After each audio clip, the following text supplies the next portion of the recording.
In the heart of Morsel Cities, between two broken roads and behind a market that rarely slept, stood a tiny, fading church. Its walls were made of dry mud and patched wood. Its signboard was tilted, and the only sound you often heard from it was the whistle of the wind. That church belonged to Pastor Barrie.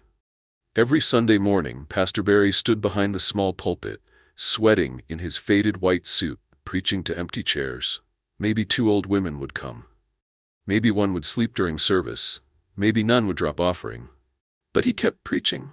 His voice echoed against the dusty walls. He sang praises alone. Sometimes he clapped for himself. Still, no crowd came. No miracle happened. The people of Morsel preferred louder churches, places where pastors drove big cars and poured oil on heads. Barrie was not that kind of pastor. He lived in a small, dark room behind the church. His shoes were torn underneath. His Bible had missing pages, and sometimes he prayed with hunger in his belly.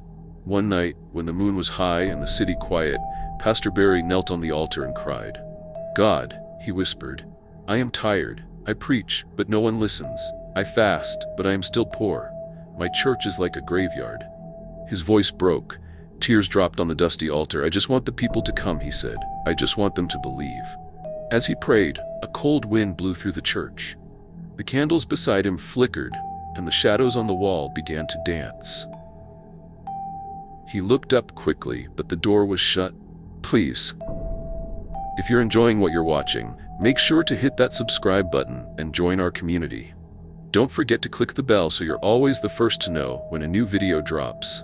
And don't forget, type on comment section which country you are watching from, and watch more on African folktale stories. Thanks. Then he heard footsteps, slow, steady, coming from the back door. Barrie stood up quickly. "Who is there?" he asked. An old man stepped into the candlelight. His robe was long and dark, and his eyes looked too sharp for someone his age. "I heard your prayer," the old man said softly. Pastor Barrie frowned. "Who are you? How did you get in?" "Forget who I am," the man said. "Let me tell you what you need." Barrie didn't speak. He watched the man, feeling both fear and strange curiosity. "You want your church to grow?" the old man asked. "You want miracles to happen, testimonies to flow, and the city to kneel before your altar?" Barrie nodded slowly. The old man smiled. "Then you must give something small." "What do you mean?" Pastor Barrie asked. The man stepped closer. "You must take a goat, a black one, no spots. You must kill it at midnight, behind your church. Do this, and your church will overflow." Barrie's eyes widened. "Kill a goat? For what?" The old man's smile deepened. "To open the eyes of the spirits, to let power enter this ground. Power attracts people. People attract wealth. You must do it, just once." Barrie stepped back. "That's not in the Bible." The old man chuckled. "There are many things not written, Pastor." The wind blew again. The candle went out. And when Pastor Barrie turned to relight it, the old man was gone. Only the cold air remained, and in it, a whisper. "Just one goat." For days, Pastor Barrie could not forget the old man's words. They echoed in his mind like the bell he wished he had to ring on Sundays. Just one goat. He tried to pray it away. He opened his Bible again and again, but his eyes kept drifting back to the door, half expecting the strange man to return. Then something strange happened. That Sunday, no one came to church. Not even the 2 old women. Barrie waited. He sang. He read Psalm 23 aloud to the empty chairs. But his heart was no longer in it. As the sun set and darkness crept over Morsel, something broke in Pastor Barrie's heart. Desperation is a slow poison. It doesn't kill at once, but it weakens the soul. That night, Barrie walked to the market and found a goat seller. "I need a black goat," he said quietly. The seller frowned. "For stew?" Barrie hesitated. "Yes, stew." The seller pointed to a goat tied to a wooden pole. It was as dark as midnight, its eyes oddly still. It didn't bleat or struggle, it just stared. "That one there," the seller said. "But be careful, that one has strange energy." Barrie paid, more than he could afford. He tied the rope around the goat's neck and led it back to the church under the cover of night. The moon was full. The city slept. Behind the church, there was a dry clearing where weeds had overgrown. Barrie cleared the spot with his bare hands, then placed a small stool in the center. He lit 3 candles and stood over the goat, heart pounding. He had never killed anything before. "I'm sorry," he whispered. The goat looked at him. It didn't run. It didn't make a sound. It simply knelt, as if it too was ready. Barrie raised the small knife he had brought from his kitchen. His hands trembled. The air was cold, but sweat dripped down his neck. He closed his eyes. He cut. The night went still. As the goat collapsed, a gust of wind blew the candles out. The trees around the church shook. A sharp cry, half human, half animal, echoed through the forest. The earth under Barrie's feet trembled. And then, silence. When Barrie opened his eyes, the goat was gone. Gone. Not dead, not bleeding, just gone. All that remained was the rope, coiled neatly on the stool, as if the goat had never been there. Barrie stumbled backward. "What have I done?"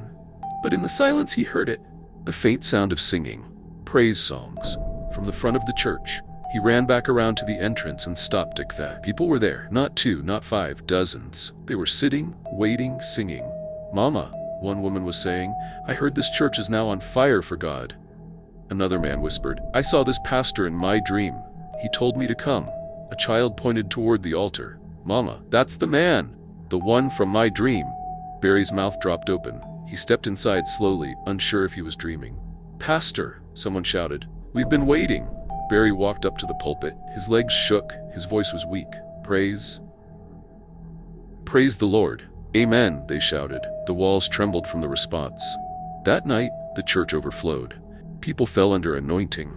One man dropped his walking stick and danced. A woman said her womb opened. Someone claimed an angel passed through the room. Barrie stood in awe. The sacrifice worked. His church was alive, but deep inside his soul, a shadow began to move. Because while the people shouted glory, Pastor Barrie alone saw the faint trail of goats' hoofprints leading toward the altar, disappearing into the floor.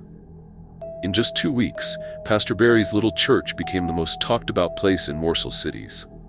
Miracles were reported daily. A blind woman claimed to see. A man who had been paralyzed now walked without help. Mothers who couldn't conceive shouted testimonies at the altar. And Pastor Barrie? He now wore brand new suits. His shoes were polished. He bought a small car. People gave without being asked. His offering basket overflowed. But Barrie could not sleep. Each night, when the city slept, he heard footsteps in the church. Not human ones. Hooves. He would open the doors, check under the altar, search the entire building. Nothing. Just the sound of hooves walking in circles, dragging something heavy. Sometimes he heard a whisper. Not a voice, but something not quite of this world. And then came the girl. She was only 6. Her name was Ahmad. She sat quietly during one of the services, holding her mother's wrapper. As Pastor Barrie raised his hand to pray, Ahmad suddenly screamed. Her scream was loud and sharp, as if something grabbed her soul. The entire church froze. "What's happening?" someone shouted. Ahmad pointed to the altar, trembling. "The goat! It's there, it's looking at me." Everyone turned but saw nothing. Barrie's mouth went dry. Her mother shook her. "What goat?" But Ahmad cried harder, hiding her face. "It's under the altar, with red eyes." Barrie felt a sharp coldness climb up his spine. The service ended quickly. Later that night, Barrie locked himself inside the church. He placed candles around the altar and knelt to pray. "God, if this is wrong, forgive me. If this is not from you, help me." The candles flickered, the floor creaked, and a familiar voice said from the darkness, "You asked for people, you got them." Barrie spun around. The old man from the first night stood near the pulpit, hands folded behind his back. "You again," Barrie shouted. "Why is the child seeing things?" The old man smiled. "Children are pure. They see what others cannot." Barrie's lips trembled. "What is that thing, that goat spirit?" The old man tilted his head. "He's the reason they come. He opens the doors of power. But power has a price." "I want out," Barrie said, backing away. "Take it back." "You can't," the old man said calmly. "You sacrificed. The altar took it. Now you must feed it." "Feed it?" Barrie whispered. The man stepped forward. "More goats, or something more valuable." Barrie screamed. "This is not what I wanted." The candles blew out. Darkness swallowed the church, and in the silence, Barrie heard it. Again, hoofsteps. Louder now, closer, circling the altar. The next Sunday, a woman fainted during worship. She said she felt something slap her face as she sang.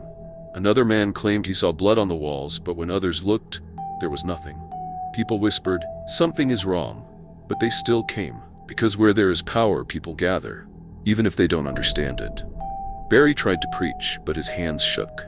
His eyes kept darting toward the floor. Every miracle now felt heavy, like it cost more than he could bear. And then one evening, as Barrie swept the altar, he noticed a crack on the ground.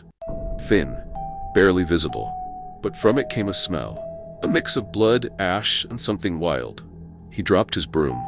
The crack widened slightly, almost like the earth was breathing beneath it. Barrie stepped back, heart pounding.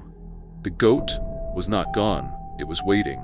The days grew darker in Morsel Cities, and so did Pastor Barrie's soul. He no longer prayed before his sermons. He no longer opened his Bible unless someone was watching. His mind was filled with shadows, and each night the hoofbeats grew louder. One morning, the ground beneath the pulpit cracked wide open. It happened during worship. Barrie was leading prayer when the wooden floor groaned. A sound like thunder rose from underneath. Suddenly, the pulpit split, and black smoke burst out in front of the screaming congregation. People ran. Mothers dragged their children. Some fainted. Some fell and didn't get up. The smoke curled and danced toward the ceiling like a spirit finally released. And in the center of the smoke stood a goat. It was not like any goat Barrie had ever seen. It was tall. Its eyes burned red like firewood, its horns curled like twisted ropes, and its mouth smiled. Yes, smiled. It looked directly at Pastor Barrie. "You made me," the voice said, not aloud but inside his mind. Barrie stumbled back. "No, I wanted the church to grow." "You gave blood," it said. "You opened the gate." The goat raised one hoof and pointed toward the congregation. Some of the people were still frozen in their seats, paralyzed by fear, unable to run. "I must feed," the spirit whispered. "Choose." "Choose?" Barrie's lips quivered.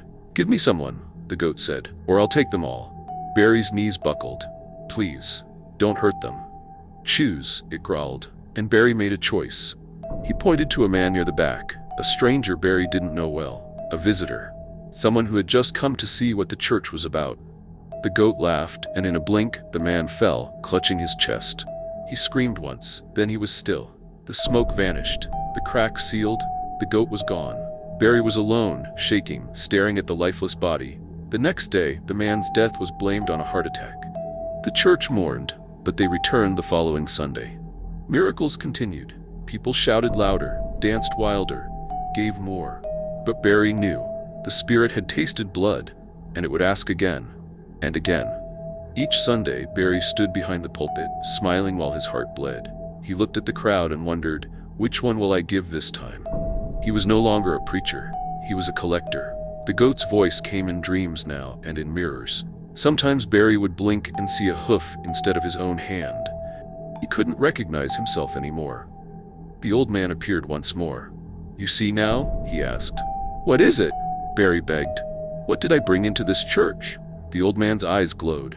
That goat was never a goat. It was an ancient hunger. Long before the city rose, it slept beneath the ground, waiting for blood to wake it.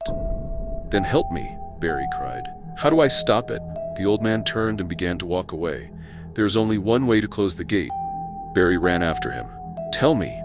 "You must return what was taken and offer more." "More?" Barrie whispered. "Yes," the old man said.